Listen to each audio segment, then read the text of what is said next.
vayamos a lo que vinimos, ¿verdad? Amén. Que es estudiar la palabra de Dios. Y quiero que abra su Biblia al segundo libro de Samuel. ¿Cuántos de ustedes han leído estos pasajes, estos libros? Samuel, primera, segunda Samuel, primera, segunda de Reyes. Estos libros eran un solo libro hasta que el Septuaginto se escribió. El Septuaginto se escribió más o menos en los años 200, 300 antes de Cristo. Y es una historia muy interesante cómo el Septuaginto se escribió. Después, a los años 300, en la fourth century, como se dice, en la cuarta centena, cuando Jerónimo tradujo del griego al latín el Vulgato, que se le conoce, es cuando ya se dividió en 4 libros. ¿Está extendida esta cosa? ¿Sí me escuchan? Sí. Ok. Fue cuando ya los libros fueron divididos. Pero en sí, primera Samuel y segunda Samuel tienen que leerse como un libro completo. Son libros históricos. Y es importante que usted sepa la historia del pueblo de Israel, porque de lo contrario hay muchas cosas en el Nuevo Testamento que no entendemos, ¿verdad?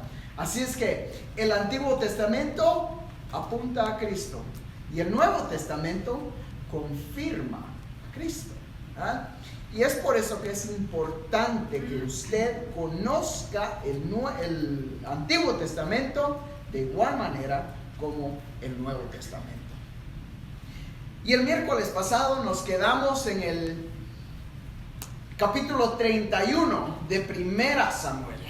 Y antes de empezar a leer, vamos a recordar nuestro versículo clave de esta serie, de este estudio. Y se encuentra en primera Samuel 15, 22. No ha cambiado. Dice: y Samuel dijo: se complace Jehová tanto en los holocaustos y víctimas como en que se obedezca a la palabra de Jehová. Ciertamente el obedecer es mejor que los sacrificios. Y lo vamos a ver en este día, como una desobediencia resulta en muerte. Y estamos en el capítulo 31. Acaba de Saúl estar buscando respuestas en lo oculto. ¿Se acuerda cuando Saúl fue con la bruja y le preguntó que trajera a Samuel? Y vimos ese capítulo tan controversial a veces. Y en el capítulo 31 se cumple la profecía de Samuel, porque Samuel le dijo: mañana vas a estar conmigo, no vas a estar muerto, vas a estar aquí, junto, aquí, a la par mía. Y dice el versículo 1 del capítulo 31: los filisteos pues pelearon contra Israel, y los de Israel huyeron delante de los filisteos y cayeron muertos en el monte de Gilboa. Y siguiendo los filisteos a Saúl y a sus hijos, mataron a Jonatán y a Abinadab y a Malquisúa, hijos de Saúl. Y arreció la batalla contra Saúl, y le alcanzaron las flechas, y tuvo gran temor de ellos. Entonces dijo Saúl a su escudero: saca tu espada y traspásame con ella, para que no vengan estos incircuncisos y me traspasen y me escarnezcan. Mas su escudero no quería, porque tenía gran temor. Entonces tomó Saúl su propia espada y se echó sobre ella. Y viendo su escudero a Saúl muerto, él también se echó sobre su espada y murió con él. Así murió Saúl en aquel día juntamente con sus 3 hijos y su escudero y todos sus varones. ¿Sabe que yo me he preguntado algo? ¿Iremos a ver a Saúl en el cielo?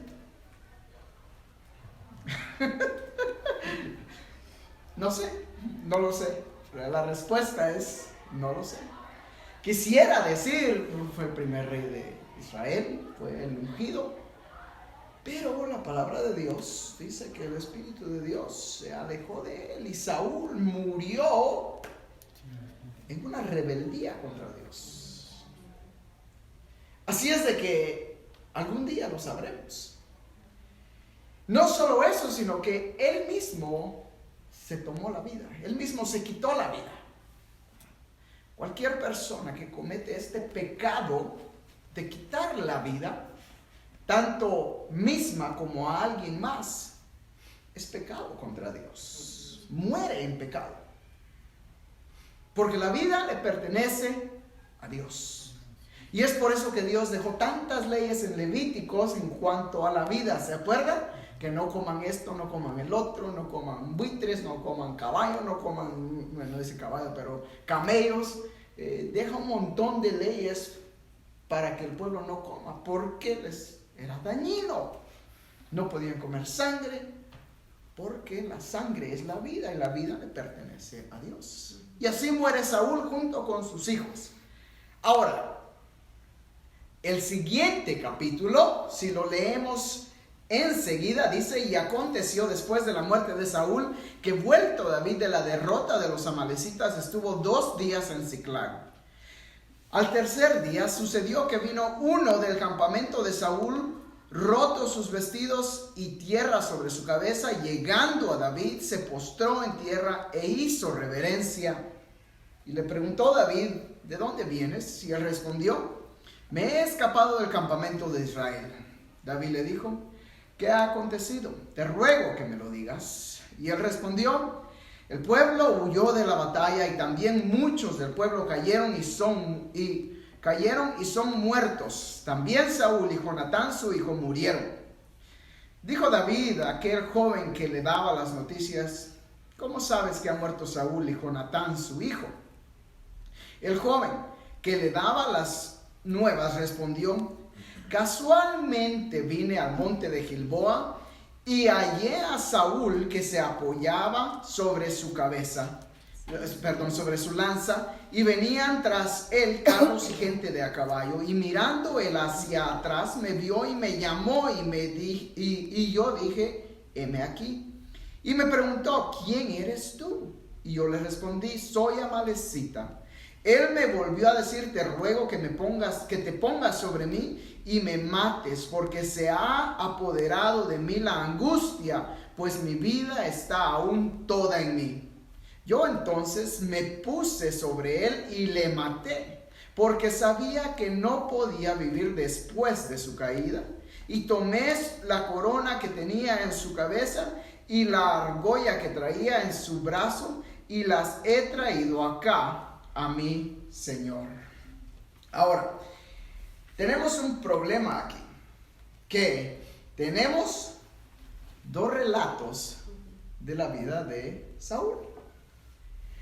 Y la gente que le gusta cuestionar la Biblia dice: ajá, ahí hay una controversia en la Biblia. Se está contradiciendo. Un capítulo dice que Saúl se mató y otro dice que lo mató. ¿Cuál es? En realidad, yo creo que este hombre estaba buscando encontrar gracia ante los ojos de David. Es por eso que llega a David e inmediatamente se postra enfrente a él, y David se queda: ¿qué quieres? ¿A qué vienes? ¿De dónde vienes? ¿Quién eres? Y cuando él pensó que David iba a ponerse a celebrar porque estaba muerto Saúl y Jonatán, David simplemente le dice: bueno, ¿y tú cómo sabes que están muertos? En primer lugar, David sabía y conocía a Saúl y conocía a Jonatán. Hombres valerosos, hombres de guerra. Él tenía que cerciorarse que era verdad. Y este hombre pensó: ok, si le llevo la corona y le llevo el brazalete de Saúl, quizás me pague, me dé alguna recompensa por haberle llevado esto. Y si le digo que yo lo maté, aún más. ¿Cómo sé yo eso? ¿Cómo me estoy formulando esta idea? Porque en el capítulo 4 encontramos, en el capítulo, 4, Dos asesinos que van y matan al hijo de Saúl, a Isboset. Y David les dice: si no tuve piedad o no acepté la maldad de un hombre que vino pidiendo recompensa o pidiendo que lo aceptara por haber matado a Saúl, tampoco a ustedes los voy a aceptar. Entonces, yo creo que este hombre se lo estaba inventando, con tal de hallar gracia delante de David, lo cual no sucede, porque David respetaba a Saúl. ¿Se acuerda cuando pudo haber matado, cuando Saúl estaba en el baño y sin saber que habían otros 600 hombres ahí, y va y le corta la esquina de su manto y le dice: pude haberte quitado la vida, pero no lo hice porque te respeto como el ungido de Dios? Y varias veces, 3 veces dice: no voy a poner mi mano sobre el ungido de Jehová, ¿verdad? Así es de que sigue diciendo: entonces David, haciendo de sus vestidos, lo rasgó, y lo mismo hicieron los hombres que estaban con él, y lloraron y lamentaron y ayunaron hasta la noche por Saúl y por Jonatán su hijo, por el pueblo de Jehová y por la casa de Israel, porque habían caído a filo de espada. Y David dijo a aquel joven que le había traído las nuevas: ¿de dónde eres tú? Y él respondió: yo soy hijo de un extranjero amalecita. ¿Quiénes eran los amalecitas? ¿Se acuerdan? 1 Samuel capítulo 15, Dios le había ordenado a Saúl que los exterminara a todos. Todavía están los amalecitas haciendo y deshaciendo en el pueblo de Israel. Y le dijo David: ¿cómo no tuviste temor de extender tu mano para matar al ungido de Jehová? Entonces llamó David a uno de sus hombres y le dijo: ve y mátalo. Y lo hirió y murió. Y David le dijo: tu sangre sea sobre tu cabeza, pues tu misma boca atestiguó contra ti, diciendo: yo maté al ungido de Jehová. Le salió, como decimos nosotros a veces en Guatemala, ¿verdad? Les salió el tiro por la culata, ¿verdad? Sí, entiende esa frase, ¿verdad? Él creyó que le iba a salir algo bueno de todo eso, y en vez terminó perdiendo la vida. Si fue así o no, de todos modos, David no podía tolerar que alguien le hubiera puesto mano al ungido de Jehová, el celo de Dios, ¿verdad? El resto del capítulo describe un canto de David en cuanto a Saúl y Jonatán. Y sabemos que la amistad entre Jonatán y David, era muy fuerte. Era una amistad, una hermandad que no tan fácil era rota. Y el versículo 25 dice: ¿cómo han caído los valientes en medio de la batalla? Jonatán muerto en tus alturas. Angustia tengo por ti, hermano mío Jonatán, que me fuiste muy dulce. Más maravilloso me fue tu amor que el amor de las mujeres. ¿Cómo han caído los valientes? Han perecido las armas de guerra. Ahora, una de las cosas más perversas que la gente dice en estos días es que se basan en este versículo para decir que David y Jonatán eran homosexuales. Y déjeme decirle, mis hermanos, que eso simplemente demuestra la perversidad del hombre. Porque la Biblia lo dice muy claramente que eran buenos amigos. Ahora, si pensamos quién era Jonatán, era el cuñado de David. ¿Se acuerda quién era Mical? La hija de Saúl. ¿Quién era Jonatán? El hijo de Saúl. Eran hermanos. Ahora, ¿qué tan buena esposa fue Mical para David? No fue buena esposa. Entonces, David conoció a Jonatán y inmediatamente conjugaron como buenos amigos. Y hay amistades que son fuertes. Hay amistades que ha conocido usted una persona donde inmediatamente usted siente una amistad por esa persona. Nosotros conocimos una familia en Japón que hasta hoy en día todavía nos consideramos hermanos y aún los extrañamos, ellos nos extrañan. Nunca nos habíamos conocido, pero era un amor fraternal. Si yo necesito algún consejo, algo, hablar con alguien, yo sé que puedo tomar el teléfono, llamarle y mi hermano está dispuesto a escucharme. Pero la gente perversa utiliza estos pasajes para pecar contra la palabra de Dios. Eso es todo lo que tengo que decir en cuanto a eso. Muy bien, pasamos al capítulo 2. Ahora, dice el versículo 1: después de esto aconteció que David consultó a Jehová diciendo: ¿subiré a alguna de las ciudades de Judá? Y Jehová le respondió: sube. David volvió a decir: ¿a dónde subiré? Y él le dijo: a Hebrón. Subió allá y con él sus dos mujeres, Ahinoam, jezreelita, y Abigail, la que fue mujer de Nabal, el de Carmel. Llevó también David consigo a los hombres que con él habían estado, cada uno con su familia, los cuales moraron en las ciudades de Hebrón. Y vinieron los varones de Judá y ungieron ahí a David por rey sobre la casa de Judá. Y dieron aviso a David diciendo: los de Jabes de Galaad son los que sepultaron a Saúl. Entonces envió David mensajeros a los de Jabes de Galaad, diciéndoles: benditos seáis vosotros de Jehová, que habéis hecho esta misericordia con vuestro señor, con Saúl, dándole sepultura. Ahora pues, Jehová haga con vosotros misericordia y verdad, y yo también os haré bien por esto que habéis hecho.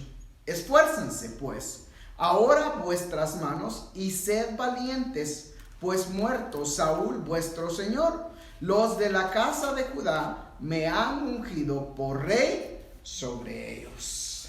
Ahora, tenemos aquí un problema. Hay una división entre Israel. Los de Judá, ¿se acuerda usted? Quiero que se recuerde del mapa de Canaán, cómo Israel estaba distribuida. Judá se había quedado al sur, más cerca del desierto, mientras que las 11 otras tribus habían tomado toda el área del norte. ¿Se acuerda? Judá nombró a David como su rey. Y el resto de Israel tiene otro rey. Versículo 8: pero Abner, quien era el general de Saúl, hijo de Ner, general del ejército de Saúl, tomó a Isboset, hijo de Saúl, y lo llevó a Maanaim, y lo hizo rey sobre Galaad, sobre Jesuri, sobre Jezreel, sobre Efraín, sobre Benjamín y sobre todo Israel. Tengo aquí moscos, te prometo que me bañé. De 40 años era Isboset, hijo de Saúl, cuando comenzó a reinar sobre Israel, y reinó 2 años. Solamente los de la casa de Judá siguieron a David. Y fue el número de los días que David reinó en Hebrón sobre la casa de Judá, 7 años y 6 meses. Entonces, tenemos aquí a este general que cree y dice: no, David no es hijo del rey. Por, ¿cómo se le llama esta? La anarquía, no, anarquía. Se me escapó la palabra, perdón. La familia real tiene que ser el hijo del rey el que lo suceda. Jonatán había muerto, así como los otros dos. Quedaba Isboset. Entonces el general dice: bueno, este es el rey, y lo instala como rey, y el resto de Israel lo sigue. Ahora, las divisiones en el pueblo de Israel, mis hermanos, empiezan desde Génesis. Quiero que lleves su mente hasta Abraham. Cuando Dios le hace una promesa a Abraham y le dice a Abraham, te voy a dar un hijo. ¿Y qué hace Abraham? Y dice, gracias Señor, ¿verdad? No viene el hijo y Sara se ríe y le dice, te voy a dar un hijo. Pero, ¿por qué no te acuestas con mi sierva y él va a ser nuestro hijo? Ok, me parece bien el plan, ¿verdad? Y nace, ¿quién? Ismael, nace Ismael. ¿Okay? Y después Dios le dice, Abraham, yo no te dije que fueras a buscar un hijo, yo te iba a dar un hijo. Y le da a Isaac. ¿Qué pasó con Ismael e Isaac? ¿Crecieron juntos? No. Dice que empezaron las divisiones, se separaron. ¿Ya? Se separaron estas dos tribus.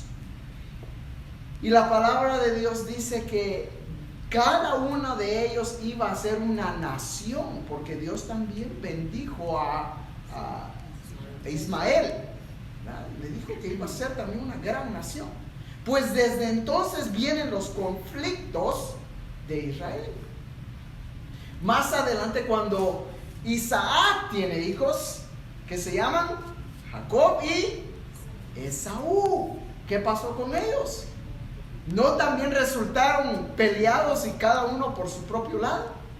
Los hijos de Jacob, las 12 tribus, ¿qué pasó? 11 contra 1, ¿verdad? Los 11 hermanos contra José. Divisiones. Las divisiones del pueblo de Israel venían desde allá hace años. Ahora, Saúl era de la tribu de Benjamín, era benjaminita, mientras que David era de la tribu de Judá. Entonces, cuando el pueblo de Israel busca rey, obviamente estas 11 tribus dicen, nosotros somos la mayoría, y este va a ser nuestro rey Isboset. La tribu de Judá, que era la más grande, tomó a David y lo hizo rey. Mis hermanos, ¿no le parece interesante que tanto tiempo ha pasado en la iglesia? Y es triste que todavía el pueblo de Dios esté pasando divisiones.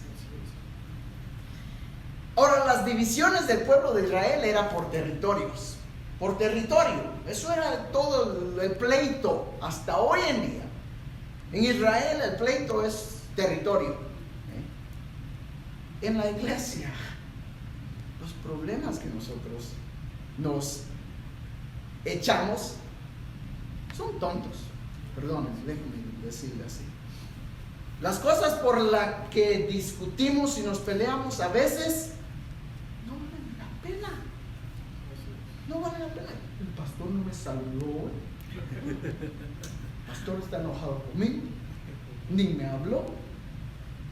El pobre pastor quizás cansado, quizás ocupado, ¿verdad?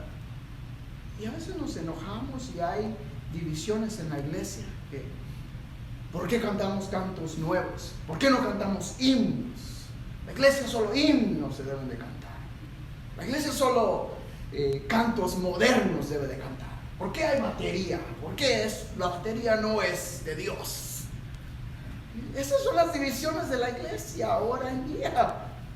Y digo yo, qué triste, Señor, qué triste. Porque son cosas que no valen la pena. Las divisiones entre el pueblo de Israel continuaban, pero David tenía una característica muy, muy importante. Esperaba en Dios. 7 años y medio tuvo que esperar en Dios. Y si usted leyó los capítulos, se dio cuenta que dice que entraron en guerra los hombres de David contra los hombres de Abner. se juntaron y los dos, Joab y Abner, hicieron un trato y dijeron: juntemos un grupo de hombres, 12 contra 12, que se peleen y el que gane toma el reino. Los dos generales tomando la decisión de quién le iba a tocar el reino. Bueno, los 12 hombres se matan el uno al otro y nadie gana. Entonces empiezan a pelearse entre ellos mismos, y Abner le quita la vida al hermano de Joab, Asael, que más adelante vamos a ver que Joab toma venganza de su hermano. Y el capítulo 3, mire el versículo 1, me gusta bastante. Hubo larga guerra entre la casa de Saúl y la casa de David, pero David se iba fortaleciendo y la casa de Saúl se iba debilitando. Cuando usted aprende a esperar en Dios, Dios le da fuerzas. Dios le da fuerzas para seguir adelante. Y mis hermanos, a veces es difícil esperar. Si usted no es una persona paciente como yo, le cuesta esperar. Y David veía, quizás se dio cuenta y vio a las 11 tribus.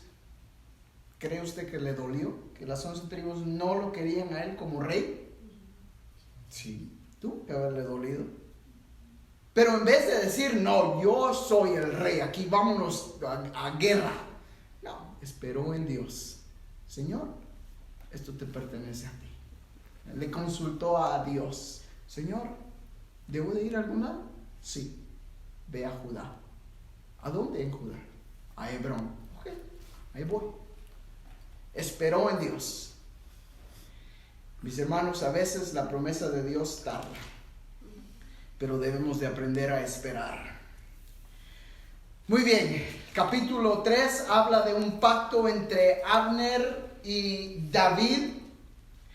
Abner ya sabemos que era el general del ejército de Saúl.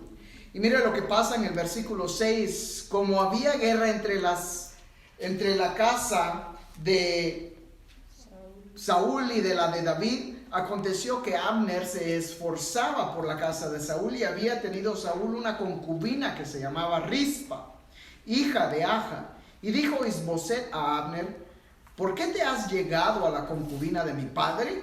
Y se enojó Abner en gran manera por las palabras de Isboset y dijo: ¿soy yo cabeza de perro que pertenezca a Judá? Yo he hecho hoy misericordia con la casa de Saúl tu padre, con sus hermanos y con sus amigos, y no he entregado en mano de David, y tú me haces hoy cargo del pecado de esta mujer. Así haga Dios a Abner, y aún le añada: si como ha jurado Jehová a David, no haga yo así con él, trasladando el reino de la casa de Saúl y confirmando el trono de David sobre Israel y sobre Judá desde Dan hasta Beerseba. Y él no pudo responder palabra a Abner porque le temía. Este Abner sabía que el escogido de Dios era David. Sin embargo, quería hacer las cosas a su manera. Ahora, después que Isboset le levantó esta calumnia, entonces se le dice: ok, ¿me vas a echar a mí la culpa de este pecado? Vas a ver lo que voy a hacer. Espérate, nomás vas a ver. Va y hace un trato con David y le dice: David, yo te puedo dar el reino, pero entremos en un trato. Y David entra en un trato con él. Después Joab se entera que Abner había llegado y que David le deja que se escape, que se vaya en paz, ¿verdad? Abner se va a su casa y Joab lo sigue y le quita la vida en venganza por su hermano. David, una vez más, se duele por la muerte de este hombre que no hizo nada mal. David reconocía que él era el general del ejército de Saúl y estaba consciente que él no había hecho nada malo. Simplemente quizás una mala decisión en haber puesto a Isboset como rey. Pero David sabía que era un hombre justo. Y dice David que la sangre de Abner caiga sobre Joab y toda su familia. Y prácticamente le echa una maldición.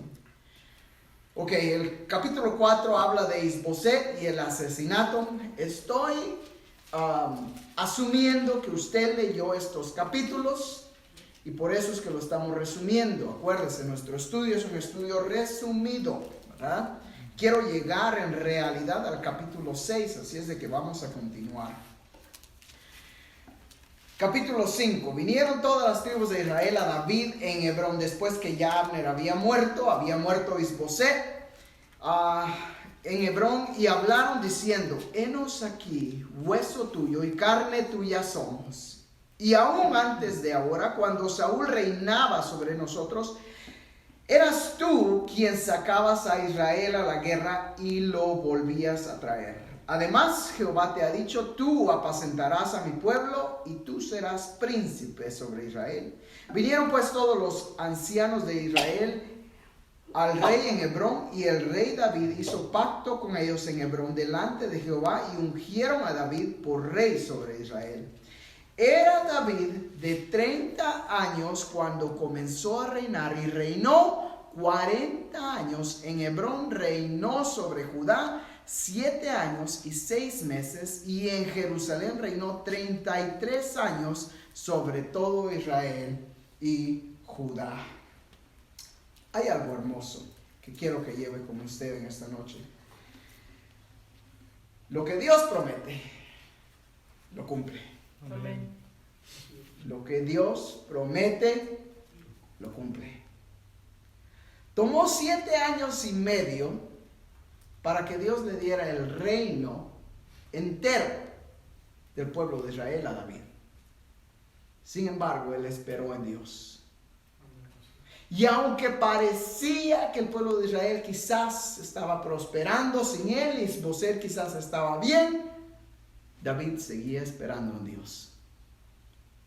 Y mis hermanos, nosotros tenemos que aprender de esta lección. Porque a veces parece que la gente que está a nuestro alrededor prospera, ¿verdad? Mientras que nosotros seguimos esperando. ¿Sabe que a mí me cuesta?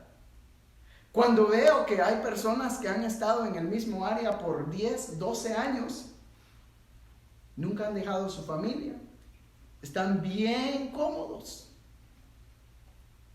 Mientras que a mí en mi trabajo me traen para arriba y para abajo cada 2, 3 años.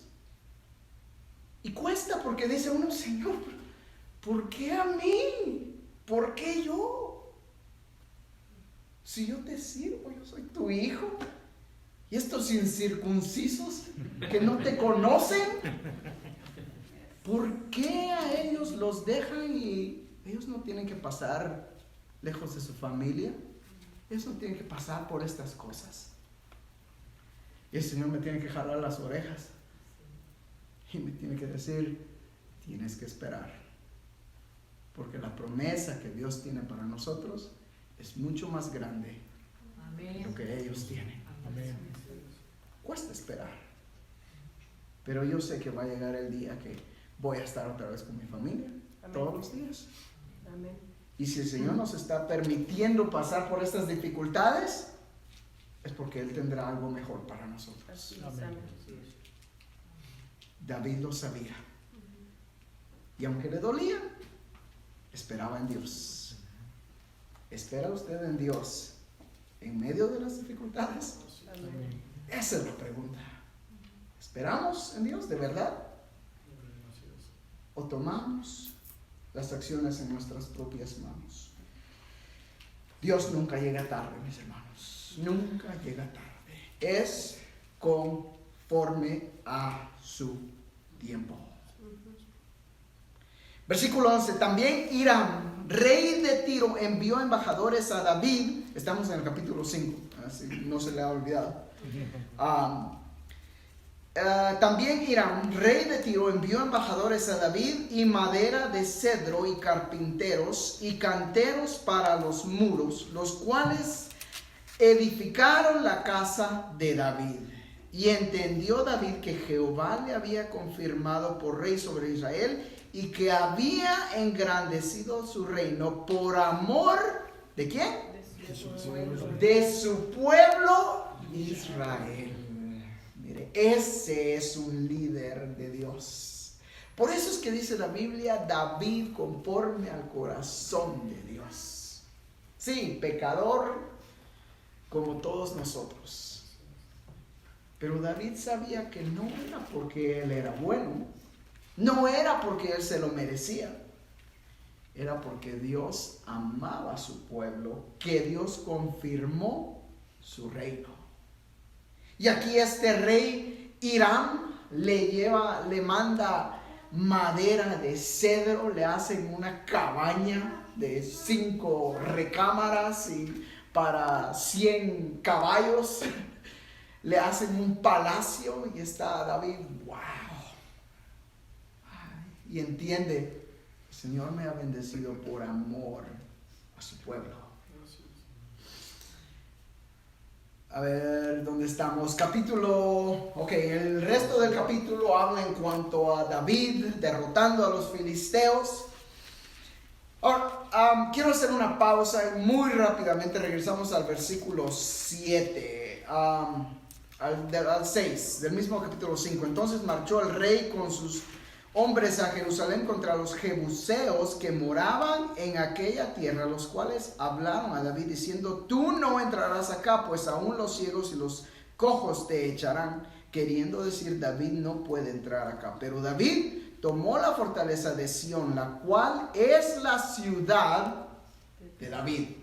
Ahora, David toma esta ciudad, la ciudad de Jerusalén, que hasta hoy en día es la capital de Israel.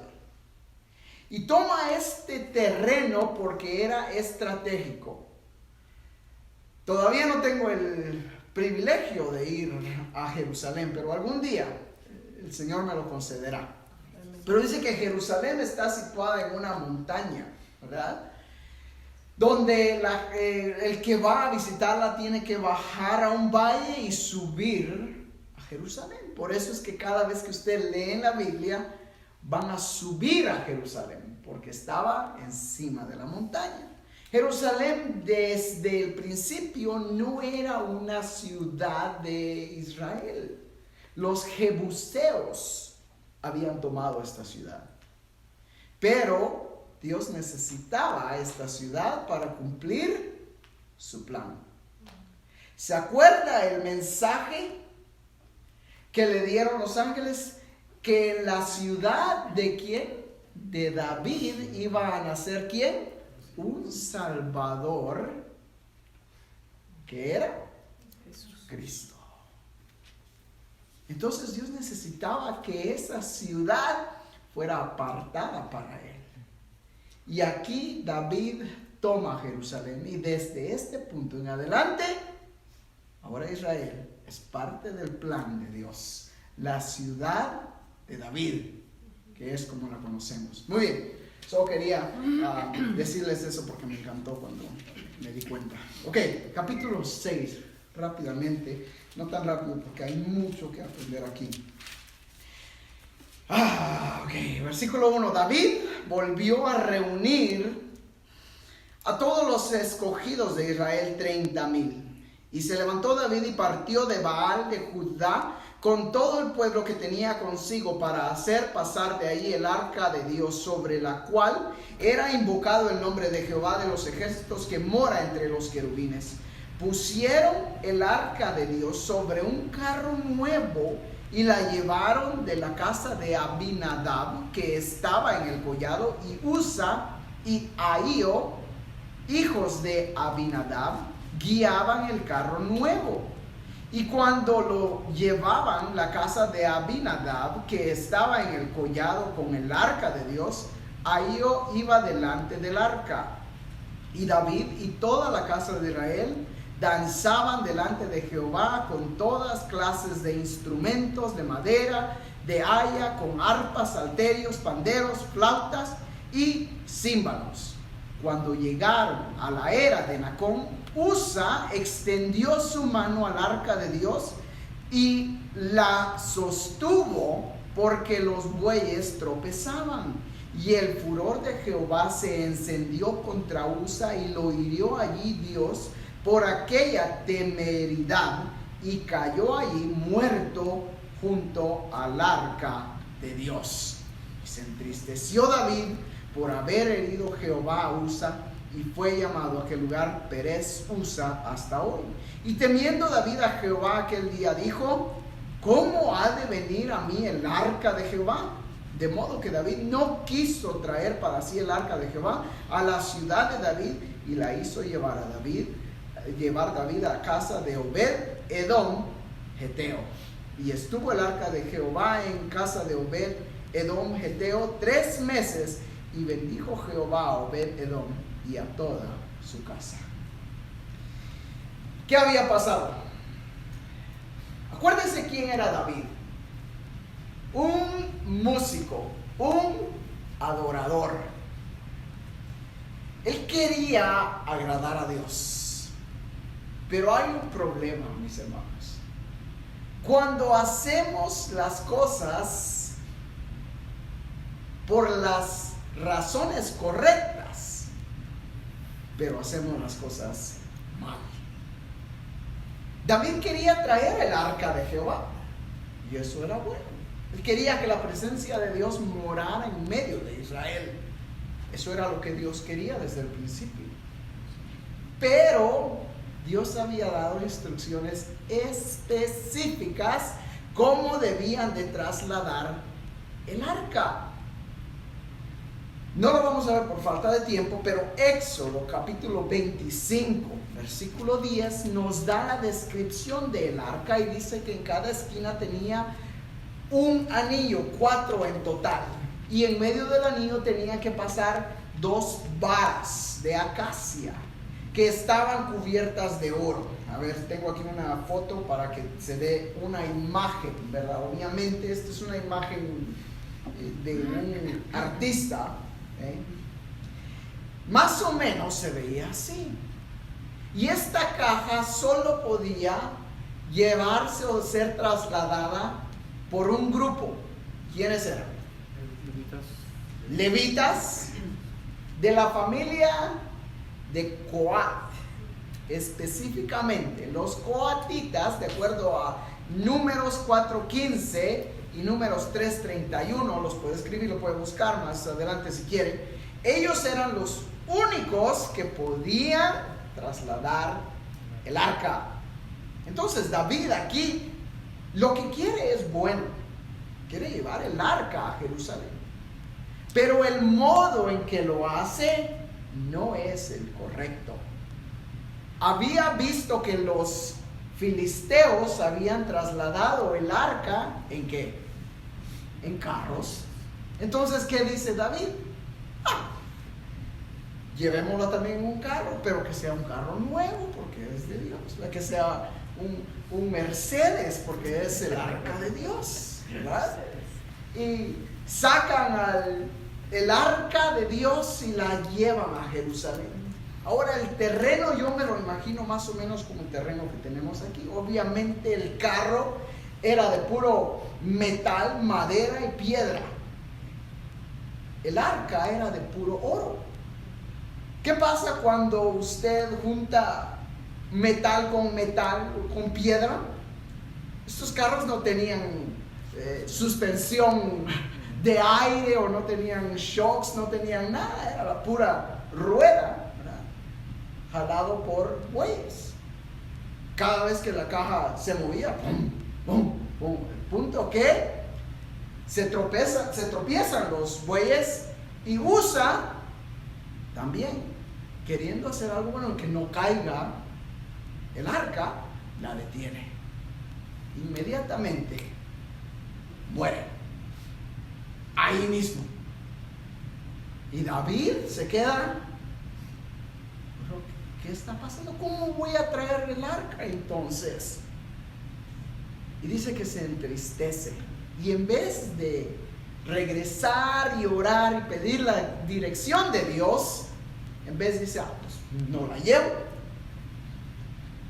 Y hace su berrinche. Y en vez llevan el arca a la casa de Obed-Edom. Por 3 meses está ahí el arca. Ahora, mis hermanos, hay unos puntos bastante importantes que tenemos que aprender. En primer lugar, Dios no es juguete. Se los he dicho, se los seguiré diciendo hasta el día que el Señor me tenga aquí. Porque hoy en día, mis hermanos, tristemente, creemos que el servicio en la obra es cualquiera lo puede hacer. ¿Por qué no? Y tristemente hemos llegado a los días donde, yo quiero hacer esto, pásele. Yo quiero cantar, pásele. Cante, yo quiero tocar, toque. Y cualquier persona se puede subir ahí y hacer lo que quiera. Déjenme decirle, mis hermanos, que el servicio en la obra de Dios no es juguete. Si usted está involucrada en un ministerio, tómelo como algo serio. Porque Dios no es juguete. Y denle gracias a Dios que ya no estamos en estos tiempos. Porque ¿cuántos de nosotros caeríamos aquí? No, es lo mejor que te puedo servir, Señor. Traemos hoy ante todas nuestras ofrendas. Queremos darte lo mejor. Si lo cantamos, imagínense que usted traemos solo las primicias y dice Dios, ¿de veras? ¿Esas son tus primicias? Ok. ¡Bum! ¿Se acuerda de Ananías y Zafira? ¿Por qué murieron? También por mentir. Pedro le dijo, ¿cómo se atreven a mentirle al Espíritu? Mis hermanos, el servicio en la obra de Dios no es juguete. Dios no acepta las cosas a medias. Punto. Dios no acepta las cosas a medias. Usted no puede decir, yo quiero servir, pero no quiero dejar mi estilo de vida. Yo quiero seguir a Dios, pero no puedo dejar a mi familia, los bailes, las fiestas. Todo eso lo necesito, yo necesito convivir. Y hay gente que cree que eso puede hacer. Dios no es juguete, mis hermanos, pero gracias a Dios ya no estamos en estos días. Estamos bajo la gracia. No más que Pablo nos dice que no tomemos la gracia y nos aprovechemos de ella. ¿Verdad? Aquí este hombre murió porque desobedecieron a Dios. Ahora, durante esos 3 meses no cabe duda que David fue, estudió, oró, preguntó, ¿qué ha pasado? Y Dios le dijo cómo tenía que trasladar el arca. Los siguientes versículos nos describen cómo David por fin lleva el arca. Y dice, fue dado aviso al rey David diciendo, Jehová ha bendecido la casa de Obed-Edom y todo lo que tiene él a causa del arca de Dios. Entonces David fue y llevó con alegría el arca de Dios de casa de Obed-Edom a la ciudad de David. Y cuando los que llevaban el arca de Dios habían dado 6 pasos, él sacrificó un buey y un carnero engordado. Y David danzaba con todas sus fuerzas delante de Jehová. Y estaba David vestido con un efod de lino. Así David y toda la casa de Israel conducían el arca de Jehová con júbilo y sonido de trompetas. Me encanta este pasaje. David entiende, ok, Señor, hicimos esto de la manera incorrecta. Tú no querías Mercedes, tú querías que te adoráramos de verdad. Y Dios conoce el corazón, mis hermanos. Y déjenme decirle que a veces yo me pongo aquí, bueno, ahora recientemente ya no me dejan dirigir, ¿verdad? Pero cuando me dejaban, yo veía a las personas y Está cantando el pueblo. Otros no cantan, ¿no? Solo viendo por todos lados. Su corazón no está en la adoración. Y digo yo, ¿cómo vamos a llegar al cielo? ¿Qué cantos iremos a cantar? Cuando digan, abran su himno, su himnario, al himno 101, y a ese no me lo sé. ¿Qué va a decir Dios? ¿De veras? Si hubieras cantado, te lo hubieras aprendido. Me estoy imaginando, permítame imaginarme, ¿verdad? Mis hermanos, Dios conoce nuestro corazón. Y cuando nuestra adoración no es pura, no es verdadera, ni siquiera cantamos, ¿creemos que adoramos a Dios? ¿De verdad? Déjenme decirle que no. Ahora, hay unos que se pasan, ¿verdad? A unos que creen que cuando no hay danza, no hay desenfreno en la iglesia, no está el Espíritu de Dios. No, Dios es un Dios de orden, ¿verdad? Y aquí claramente nos dice que David estaba danzando en el camino para llevar el arca de Jehová, no en el templo, no en el templo. Dios es un Dios de orden, ¿verdad?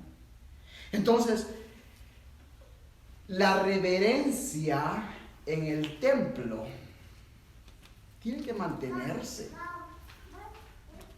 No podemos permitir que se vuelva el servicio en un desorden, porque no es eso lo que Dios quiere tampoco. Los dos extremos. Tenemos que tener cuidado. Y hay personas como la siguiente, ya vamos a terminar, no se preocupe, estoy viendo el tiempo porque ya sé que son puntuales para salir. Cuando el arca de Jehová llegó a la ciudad de David, aconteció que Mical, hija de Saúl, miró desde una ventana y vio al rey David que saltaba y danzaba delante de Jehová y lo menospreció en su corazón. Dice el versículo 20, pasemos al versículo 20. Volvió luego David para bendecir su casa, y saliendo Mical a recibir a David, dijo: cuán honrado ha quedado hoy el rey de Israel, descubriéndose hoy de delante de las criadas de sus siervos, como se descubre sin decoro un cualquiera. Entonces David respondió a Mical: fue delante de Jehová quien me eligió en preferencia a tu padre y a toda tu casa para constituirme por príncipe sobre el pueblo de Jehová, sobre Israel. Por tanto, danzaré delante de Jehová. Y aún me haré más vil que esta vez, y seré bajo a tus ojos, pero seré honrado delante de las criadas que has hablado. ¿De quiénes has hablado? Y Mical, hija de Saúl, nunca tuvo hijos hasta el día de su muerte. Hay personas que van a la iglesia solo a criticar. Yo los escucho cantar a veces. Algunos estamos más entonados que otros, ¿verdad? Pero digo: Señor, gracias. Escucha ese canto. Mientras que otros: canta ese pastor. ¿Para qué se pone a cantar? Mejor que canten en su casa. Eso fue lo que hizo Mical. ¡Ay, qué bonito el niño David! ¡Ay, qué chulo! Lo critica por haberse hecho menospreciado, por haberse hecho vil, sin valor para ella delante del pueblo, pero para David delante de Dios. Y David le dice: para Dios fue que lo hice, no para ti. Yo no lo hice para ti. Y hay unas lecciones muy importantes, porque le dice específicamente en cuanto a su vestidura. Mis hermanos, sabemos que Dios no mira la vestidura. ¿Usted sabe por qué yo me pongo corbata todos los domingos? No porque Dios me pida que tengo que ponerme corbata, porque Hay alguien que le gusta que me ponga corbata. ¿A quién más tengo que quedarle bien? Nadie más. A mi esposa le gusta que yo me arregle, pues me arreglo. A mí me gusta arreglarme, pues me arreglo. Pero si de repente yo vengo sin corbata, ¿qué va a decir usted? Ay, el pastor, ¿qué le pasó, güey? O bien, pues no me quise poner corbata, ¿qué? ¿Va a pecar porque no me pongo corbata? Hay personas que sí. Hay personas que sí. Mis hermanos, la adoración es el corazón. Y aquí Mical critica a David. Y lo que le dice, le cuesta el resto de su vida vivir sola. Sola y sin hijos. Qué triste que una mujer muera sin el amor de su esposo, sin el amor de hijos. Solo por no saber callarse la boca. Proverbios dice que mejor es vivir en un rincón de una casa que vivir con una mujer rencillosa. Mejor es vivir en el desierto que con una mujer rencillosa. Mujeres, damas, cuidado con lo que dice. Porque una vez ustedes dicen las palabras, es muy tarde. Cuando decimos, no solo a ustedes va a caer, también a nosotros, cuando decimos las palabras, es muy tarde. Y hay mujeres muy fuertes, de carácter muy fuerte. Yo las conozco, las tenemos aquí también, créame. No estoy viendo a nadie. Roberto, te veo a ti. Mis hermanas, que el Señor nos ayude a recordar que nuestra adoración debe ser para Dios y a cuidar nuestra boca. Hasta aquí nos vamos a quedar. Nos pasamos un poquitito, pero era muy importante que viéramos esos puntos. El capítulo 7 es un capítulo hermoso, que quiero que lo lea, quiero que lo estudie, porque este capítulo es importantísimo en cuanto al nacimiento de Jesucristo. Y vamos a ver cómo se relaciona esta promesa que Dios le hace a David con el nacimiento de Jesucristo. Así es de que, por ahora, hasta aquí nos quedamos. Inclinen su rostro. Señor, te damos gracias, Padre, por tu palabra. Gracias por permitirnos estudiarla. Ayúdanos a vivirla, a aprenderla, a atesorarla, a amarla. Y mi Dios, que cada día nosotros